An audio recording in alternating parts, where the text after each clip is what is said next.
Well, welcome to this section of the Four Phases of Love. This is the beginning of episode 11, and this week, all the way through episode 15, we're going to be talking about the love of God that guards.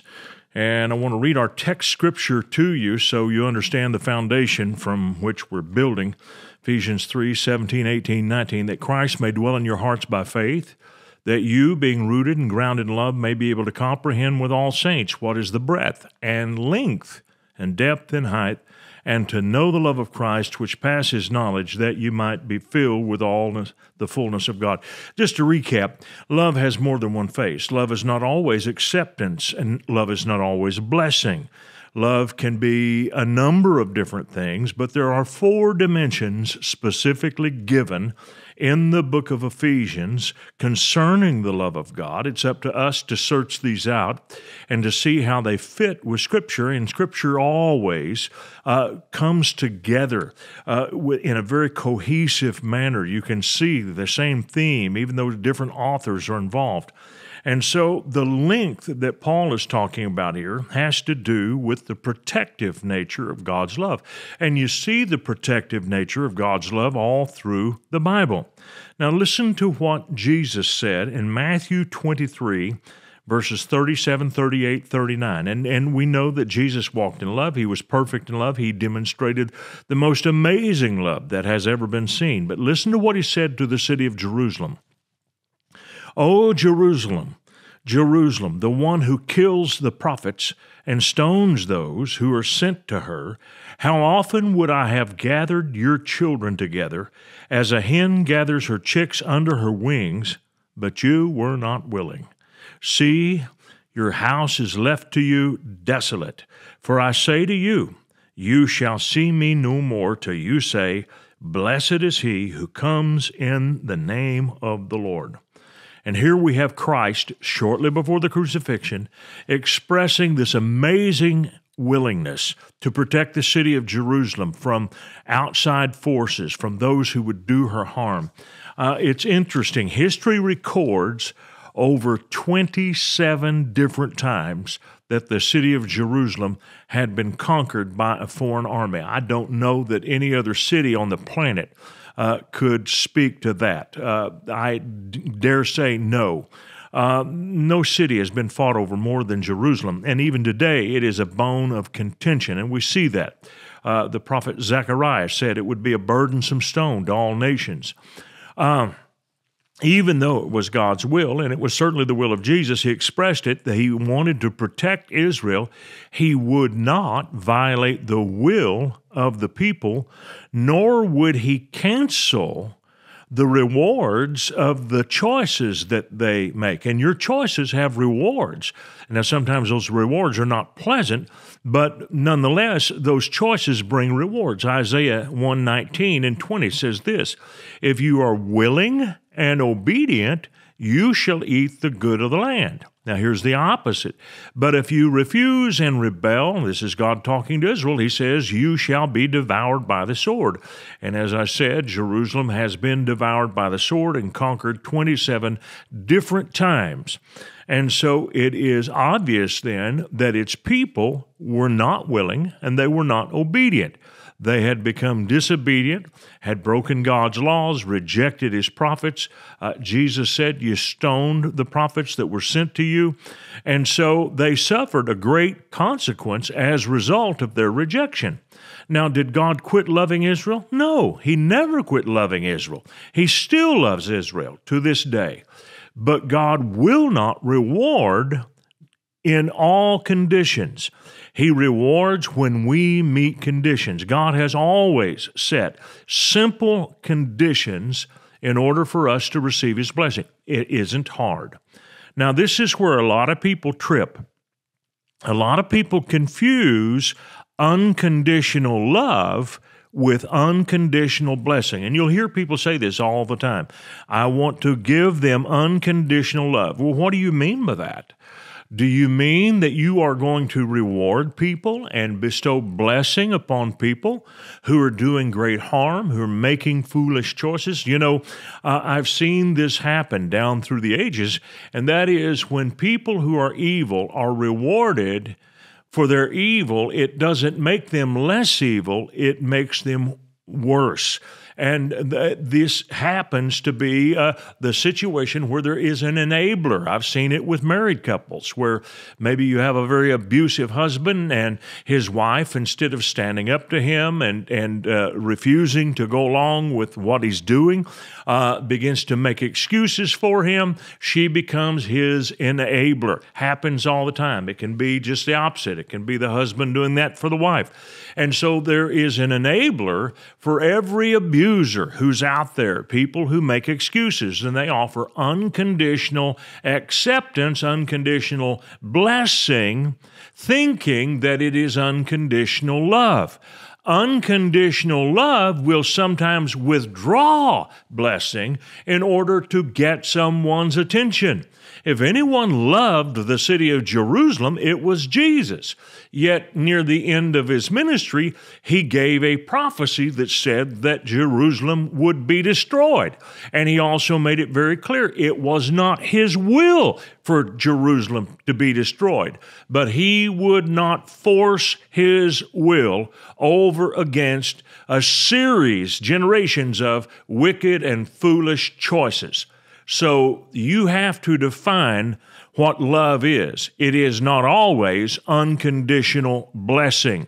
Unconditional love is sometimes unconditional discipline, and we'll talk more about that in a later phase. Christ loved Jerusalem, even as its people crucified him, but he did not force his will.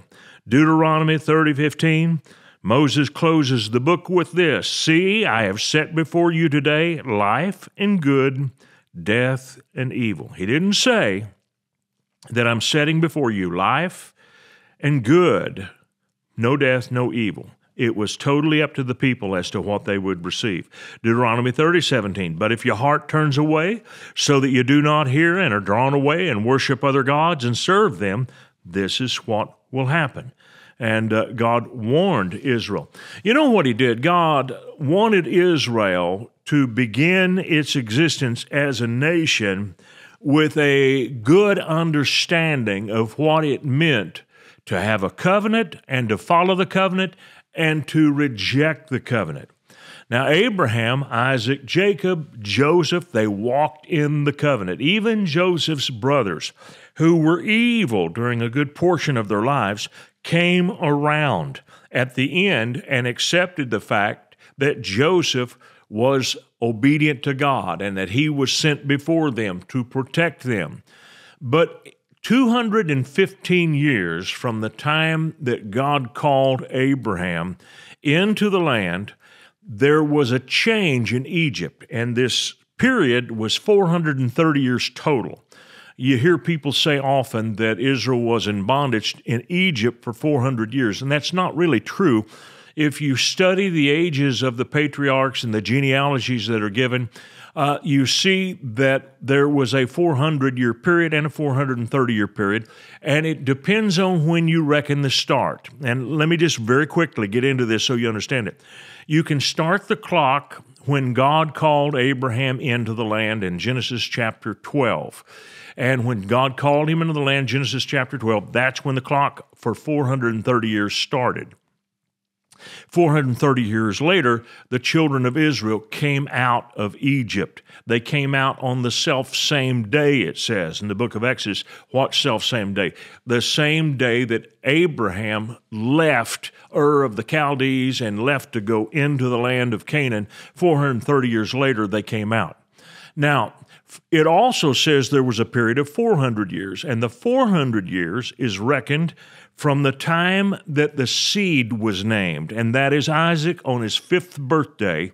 He was called the seed, and this is when he was dedicated to the Lord and weaned, and that's when Abraham saw Isaac is the one that will be heir, and Abraham had a choice. He set Ishmael aside according to the instruction of God, and then he chose Isaac. God had chosen Isaac, and so 400 years after, they came out of the land of came out of the land of bondage.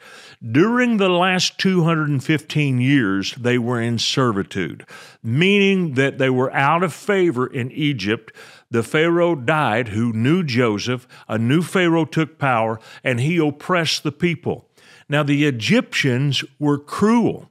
They even ordered the death of all the baby boys, the Hebrew boys, and wanted them thrown in the Nile River to be devoured by the crocodiles. It was a horrible bondage. But God permitted this to happen because the people, the Hebrews, had no knowledge of the covenant. They were not following God. Did they have a covenant? Yes. Did it belong to them? Yes. They weren't honoring it. They weren't walking with God the way that Abraham did. You need to understand something, that the blessings of God do not fall on you, your children, or anybody else for that matter, just because they are rightfully yours. Blessing comes through conditions.